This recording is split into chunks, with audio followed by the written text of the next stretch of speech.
حياتنا أدركنا يا رسول الله صلى الله عليه وسلم.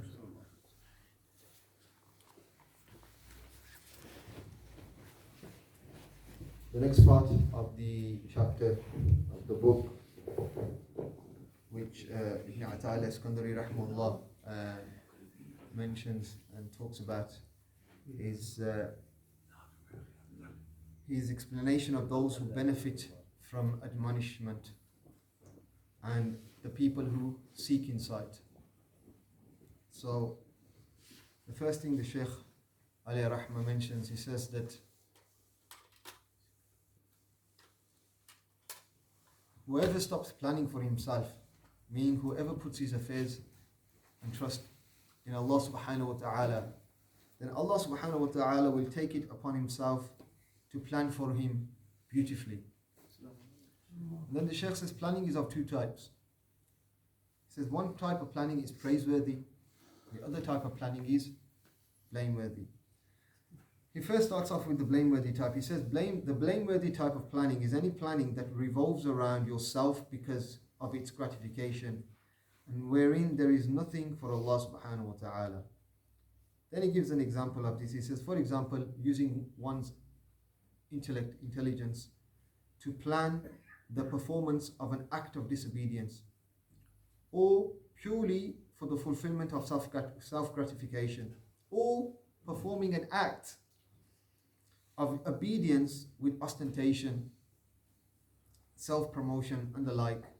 For example, someone is blessed with a good voice, rather than having the intention that they're going to use their voice to beautify the kalam of Allah and recite it beautifully in every gathering, where they see a bigger gathering, they will put more effort and emphasis in and try and beautify it even more. But that should be their case throughout whenever they recite Quran, if they've been blessed with a beautiful voice. And we usually see this with nasheed readers in our time, or Naat Khans, where they see a lot more people and they think that, yeah, we're going to get more notes here. They'll put more effort in, scream a bit louder, get you to wave your hands. But when there's only about 10-15 people, then they'll give a normal performance, not such a pop star performance as they give these days. So he says this type of planning is blameworthy, because there is nothing for it on Allah. In essence, what the Shaykh is saying is there's no sincerity in it, there's no ikhlas in it. For example, if you come to this gathering, okay, you have free time, you come to this gathering, what have you come for? Have you come because of your friendship with me? Or you think that I'm going to give you a phone call and say, where were you? Or have you come for the sake of Allah and His Rasul? So the intention counts here. Then the Shaykh says, all of this type of planning is blameworthy because it either entails punishment in the hereafter, or it necessitates one being veiled from the ma'rifah of Allah. The people that do these type of things, they never really taste the true ma'rifah of Allah. They never really, no matter what they tell you, no matter what miracles you may see them perform, because this is khilaf against the sunnah of the awliya. They have never done this. They have never done this in the history. You read the books, Kashf al-Mahjub, Risala Qushayriya, you will never hear about the awliya doing this. But today we live in strange times. Then the Shaykh says, whoever realizes the blessing of the aql is ashamed, and whoever realizes the blessing of the intellect is ashamed before Allah for expending his intellect in planning for that which does not bring him closer to him, or that which is not a means for attaining his love. Aql is a gift, just like a good voice is a gift, just like the ability to speak in front of people. These are gifts. If you recognize that Allah has blessed you with a gift and then you don't use it in obeying Him, then in reality you have misused your gift, and such a person is destroyed. Then the Shaykh says, the intellect is the greatest favor that Allah subhanahu wa ta'ala has bestowed upon His slaves. That is because He created everything that exists and graced by Him, by bringing them into existence and continually sustaining them. And so all existent things shared in the fact that He had brought them into existence and sustained them. The real subhanahu wa ta'ala, the haqq Allah, however, wanted to distinguish man over all the rest of the makhluk, so He gave him intelligence. And Ghazali speaks about this in his Ihya Ulumuddin. For those of you who have read Ihya Ulumuddin, the first chapter Imam al-Ghazali starts with is the chapter of what? Babul Ilm, the chapter of knowledge. Doesn't start with namaz. Doesn't start with fasting.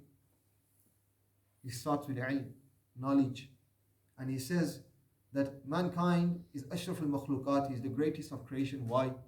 Not because of his piety, because the angels are more pious than him. Because the angels continually worship Allah subhanahu wa ta'ala with full concentration. Mankind is ashraf al-makhluqat, not because of his courage, because a lion is more courageous than man. Not because of his sexual strength, because a sparrow, the bird, if you actually look at its reproductive cycle, it produces a lot more than a man can produce in a lifetime. Why is man ashraf al-makhluqat? Man is ashraf al-makhluqat because Allah gave him the gift of ilm, of knowledge. He blessed him with the gift of intelligence. Much of makhluqat, the so-called ashraf al-makhluqat, us human beings, we haven't chased after knowledge. We haven't even tasted knowledge. We haven't even sat in a proper class with the sheikh and learnt the basic science. And even if it was offered to us for free, we still find something else to do. We're busy, had to take the kids out, had to take the wife to the shopping, I was working, I was this. They spent 40 years of their life not even being able to read Surah Al-Fatiha properly. This is our state. So, the Shaykh says that intelligence is what favors mankind over the rest of the makhluqat. And then the Shaykh says praiseworthy planning, the second type of planning, is that which brings you closer to Allah subhanahu wa ta'ala, such as planning on how to fulfill the rights that one owes to people, either through discharging them or seeking absolution and pardon from them, or correcting one's repentance to the Rabbul Alameen, the Lord of the worlds, or reflecting about that which will lead to suppressing one's destructive caprice and the misleading shaitan. All of this is undoubtedly praiseworthy, which is why Rasulullah sallallahu alaihi wasallam said, reflection for a moment is better than worshipping for 70 years. And this is a hadith narrated by Imam Ahmad. Planning for this world is of two types. Planning for this world for the sake of this world, and planning for this world for the sake of the hereafter. Planning for this world for the sake of this world is to plan the means for amassing it out of pride in it and seeking more of it. Now, the more one gains of it, the more one becomes heedless and deluded. Okay? And then if you seek this dunya for the sake of Allah, the more you gain, the more ajr you get. The more Allah helps you, the more Allah assists you, the more you remember your grave and you become a pious rich man. This is why when we used to study Nahw, there was a saying in Arabic that rarely have I seen a pious rich man. Right? It was a jumla that they teach in Arabic to explain a Nahwi principle.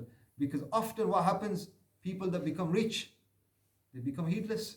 They're more concerned with upgrading their Ferraris. They're more concerned with the next holiday to Dubai. They're not concerned with coming to the masjid.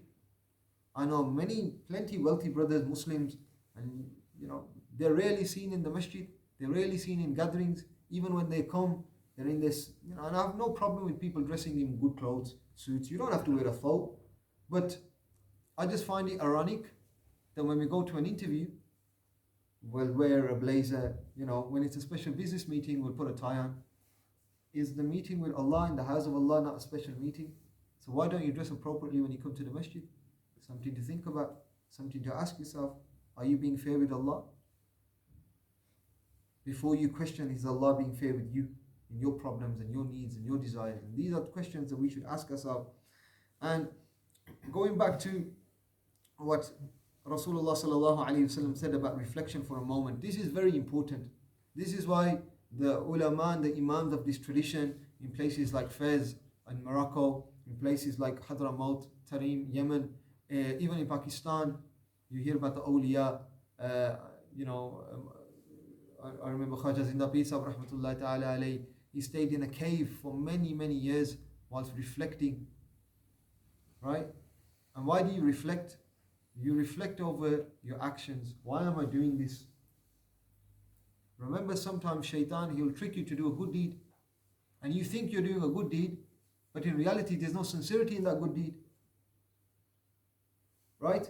So reflection is very important, because if you reflect over your objective, over your whys, Why are you doing this? Why are you here? What is your purpose? It will cause you to realign yourself and actually bring yourself into balance again. Right? I was speaking to a brother during the week who was saying that he suffered from depression. When he went to therapy, they said to him that this is because you don't have a certain balance in your life. Okay? Because he's a brother who always liked to do something. He couldn't sit at home. So being in lockdown further exacerbated his condition because everything was shut. Couldn't go out and about. Right? You had to isolate in your own bubbles. So his depression got worse and his anxiety got worse and worse and worse. And the thing is, a believer is never imbalanced. As soon as imbalance occurs, you reflect and you realign yourself. Like a car. Sometimes what happens if your steering is pulling to the left or the right, either one of the air in one of your wheels is less, or if the air is okay, then you need tracking. What is tracking? It's realignment. You bring yourself back into balance. The same way with insan, you have to bring yourself back into balance. And if you ever study the life of the great predecessors, the scholars, they had balance. They didn't just study knowledge, and that's all they did was teach, study, teach. But then, mashallah, when you look at the ibadah in the night, mashallah. Remember, Abu Hanifa used to complete a Quran a night in salah, in 2 rak'ahs. You know how difficult that is to read 15 juz of Quran in 1 rak'ah and 15 juz of Quran in the other rak'ah. And they say that when he used to get tired, he used to pick one leg up to stop himself from falling asleep.